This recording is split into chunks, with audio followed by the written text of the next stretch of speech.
Good morning. It is Saturday again. You can tell by the decided lack of car. Now, Saturday is normally our campaign catch up, but something has happened this morning that I just feel like I have to share before I start. It's going to start out with a real life experience, and then I'm going to move into what it means to me in D&D. Now, I mentioned earlier in the week I've got a new puppy. She's just over there off camera. That has meant some late nights, some early mornings, some middle of the nights, and a lot of time picking up accidents in the house. That's how I was this morning. Woke up early on a Saturday, picking up puppy shit. Doesn't sound like a very good morning. But something has happened that has turned it into a great morning. What happened? A politician showed up at my door. Now, again, you're probably thinking that doesn't sound like a good thing either. And that's the beauty of it. Two bad things becoming a great thing. You see, I really don't like people showing up at my door. I really don't. Anyone watching this who thinks they might show up at my door at random sometime on a Saturday morning, don't. So, this guy shows up at my door. He sticks a pamphlet in my hand. And a thought occurs. So, rather than swearing at him or telling him off or throwing the pamphlet back in his face like I normally would, I smiled and I said, "Thank you. Now, I'd like to give something back to the cause, the election. Would you wait there just a second?" Confused, he's standing there at the door. I closed the door a moment. I proceeded to pick up the puppy shit on the pamphlet. I opened the door and went to hand him back something. And of course, before even looking at what it was, he reaches to take it from me, thinking it's something nice for the campaign. At which point he had in his hand a pamphlet full of puppy shit, and I closed the door. Best morning ever. Now, that's got me thinking about D&D. Because a lot of times, one action can change an event from worst thing ever to best thing ever. All it takes is that moment. That decision to talk instead of fight, or fight instead of talk, or run, or take something, or not take something. That one moment that changes the course of a campaign. Something to think about. Now, on to the campaign catch-up. We left off last week with the end of Session 4, and with Sinclair gifting Mr. X with a psi crystal. We began Session 5 then, with Mr. X touching the psi crystal. Now, if you've forgotten already, Mr. X is a man, an experiment, who seems to be made of crystal. He's not a golem, per se. He has flesh and blood under a layer of almost chitinous crystals. Now,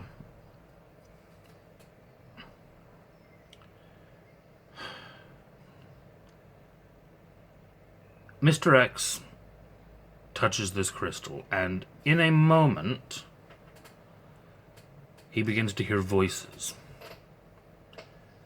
Whispers, conversations, thoughts. from all over the docks, from beyond the docks. He has tapped into something that he never knew he could tap into. And then he hears one voice that speaks louder than all of the others. And it seems to be speaking directly to him. And the voice tells him that they are one and the same, and that they are both broken, and that they must discover where they were broken in order to discover how to be fixed. Now, that was quite an important moment for X, because it was really the first hint that he may be able to get back what he's lost, what he can't remember ever having.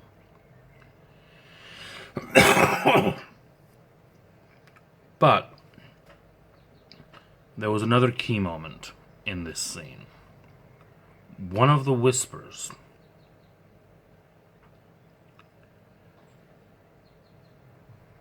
spoke of Vonenheim and of not making a grave mistake. And that triggered a memory of something to do with the giant that Tywin had met previously on the docks. The day previous, Tywin had met a huge giant, at least twice the size of any other storm giant she'd ever seen. And this memory, this voice, this thought triggered a significance of him. And when Mr. X shared this, the group decided to check into it a bit. Now, before doing that, however, Captain Sinclair was still in the process of talking to the dockmaster and agreed on a delivery to the nearby port of Storm's Reach.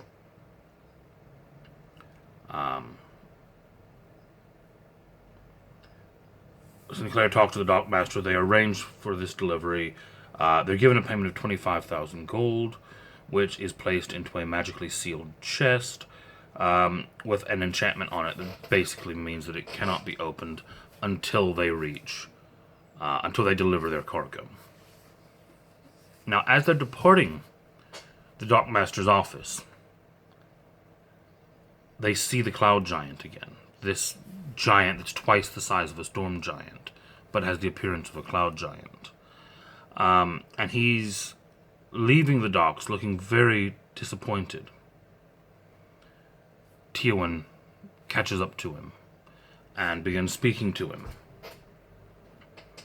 And he's quite vague about what seems to be troubling him. But Tywin does get an impression that he deeply regrets something. She doesn't know what. And he feels that he's made a mistake and that he's left something behind. And then he feels a need to return to it. Tywin offers to help him. She's that kind of a person. He kind of smiles almost dismissively. I mean, how could this tiny little elf help him with his grand problems? But he respects the offer. And in return, he gives her a ring. And he says to her that he hopes that she never needs it. But if she does, he hopes that she will find the cloud's favor. Now, That meant nothing at the time. Nobody had a clue. I'm still not sure they know what it means, or even if they remember that little exchange happened. But it may come up again. Who knows? From here, he left. She went back, spoke to the rest of the crew. And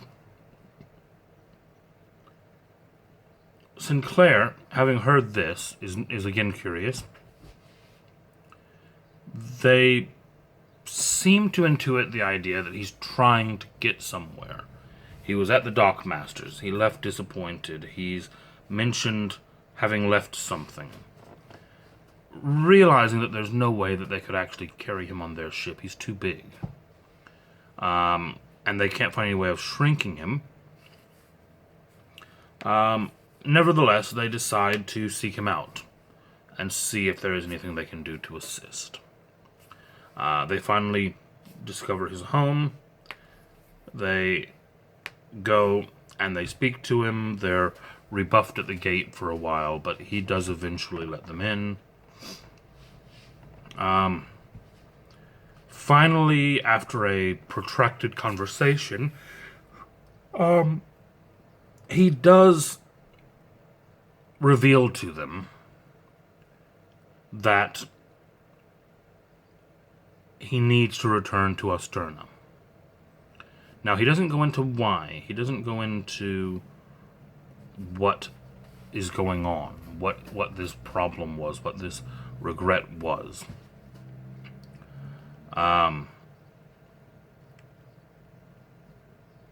But eventually, Susha, the arcane in our group, decides to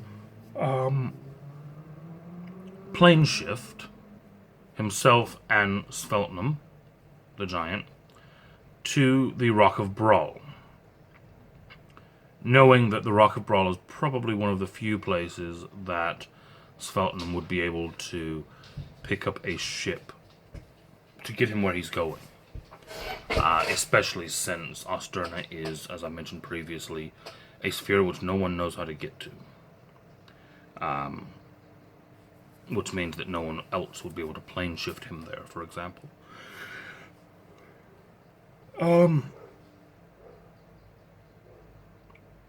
Susha actually then even speaks with Sveltnum about teleporting to Osterna, if Sveltnum can somehow tell him how to get there. And Sveltnum replies that to anyone else, Osterna would be death, but to him it is a memory. And finally, they agree that they will take him to the Rock of Brawl. Or rather, Susha will take him to the Rock of Brawl. The rest of the crew will board the ship and head that direction, and we'll meet up with Susha at a later point. Now,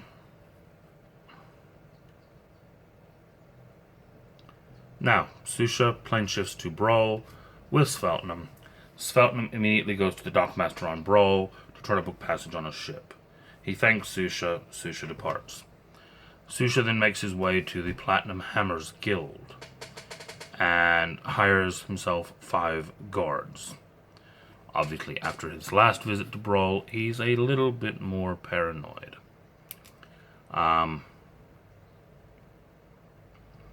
The rest of the crew make their way to Storm's Reach. They deliver the cargo which they had been previously given. They collect their 25,000 gold. And they check with the Dockmaster there to find out if there's anyone else who needs passage. They find that there are 5 traveling clerics, priests, who are seeking passage to the Rock of Brawl on their way towards the Myanmar Mountains of Greyspace. After meeting them, they discover that these priests are 1T, and they are priests of Dendar. Now, Dendar is evil. The 1T are considered to be evil. But I've mentioned before that in the world of Spelljammer, there are laws governing prejudice and fair treatment for any being that follows the law. You cannot condemn someone for being evil just because their alignment is evil. You can only condemn them based on an evil act that they have committed. So they decide they will transport these priests. Sinclair does ask for a provision that while they are passengers, they do not attempt to spread their religion, and they pray only within the quarters given to them on the ship. That ends session 5. Session 6, a week later. The crew make their way towards the Rock of Bro with the priestly passengers on board. On the way, Teowin, who's on watch, spots 3 ships that seem to have drifted together just outside the flow of the stream. And looking at it, and having a few of them who have sailed in the space for a while, they realize this is likely a sign that there is a Sargassos there. Now, a Sargassos is a dead zone of magic. They can be quite deadly, especially if you don't know how to plot your way through them, because, well, Spelljamers are a magical ship. You move into a no magic zone and you lose your propulsion, you lose steering, you lose cohesion on the bubble that holds air on the ship. You start leaching atmosphere.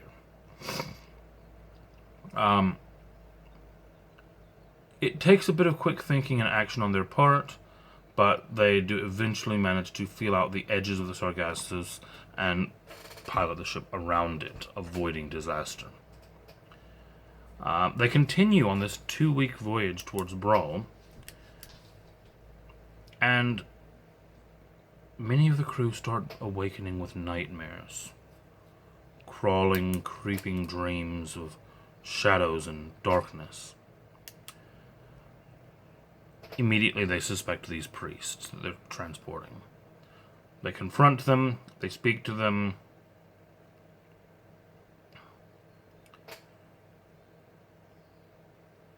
Nothing seems out of the ordinary. They say that they're just on a pilgrimage.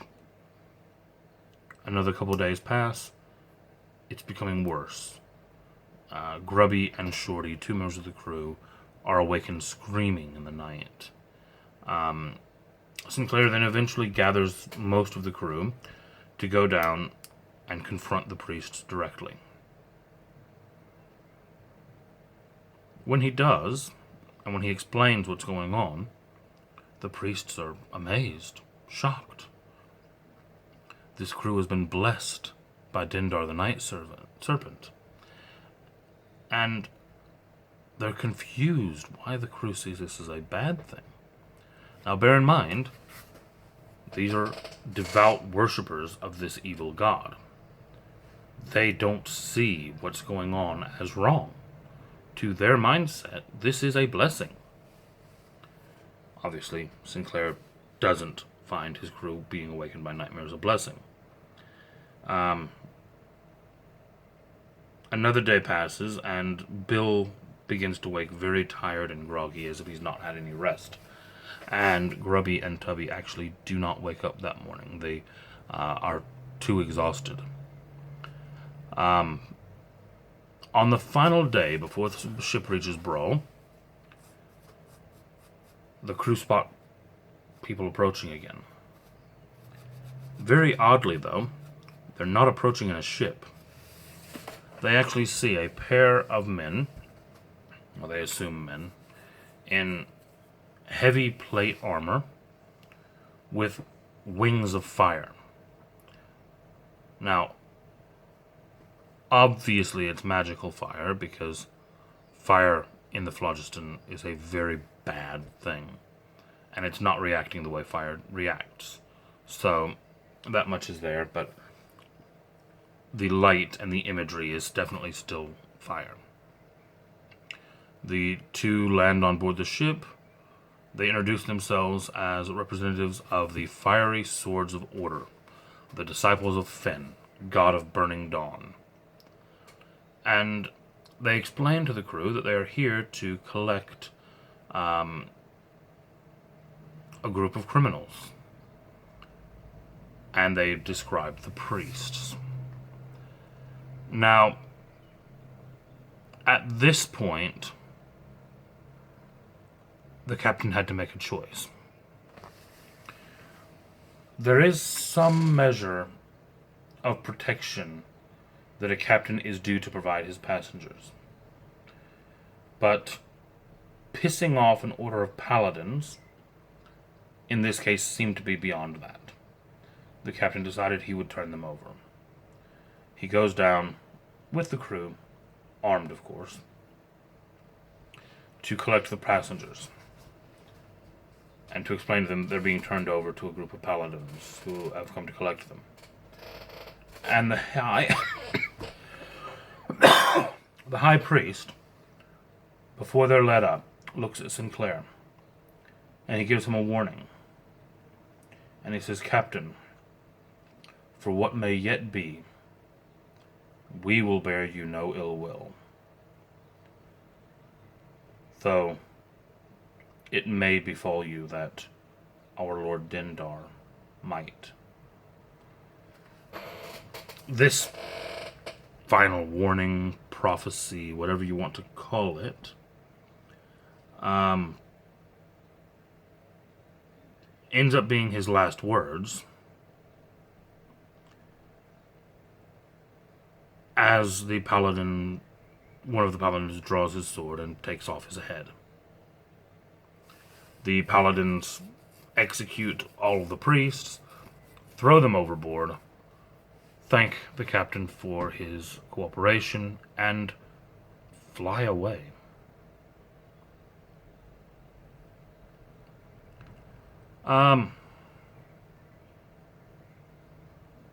Yeah, and with that, they continue on, and they they complete their trip towards Brawl.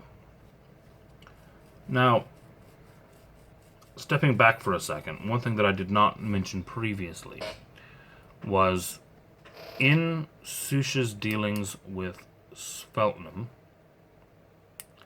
he was given a jewel-encrusted goblet, a Titan-sized goblet, a goblet that's basically big enough that Susha could get in it and use it as a bath. This goblet, around the circumference of it, had symbology on it. The storm giants, the cloud giants, all of the ordning, the order of the giants, displayed on the cup in order. Now, while on Brawl, when the crew arrives, Susha decides to discuss this cup with them. He takes it from the portable hole that he'd been storing it in, and when he does, he looks at it and he realizes the cup has changed. That whereas before, the storm giant was in the primary position, with all of the other giants kneeling to him, now the cup displays the cloud giant standing, the storm giant and all of the others kneeling to him.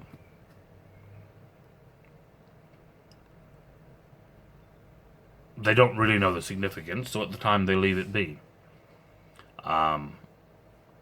Susha then dismisses the guards he hired, as he's now met back up with the crew, and they head off towards the original mission which they had come for, which was Sinclair's legendary sword that he wanted to meet with the Tavern Master about.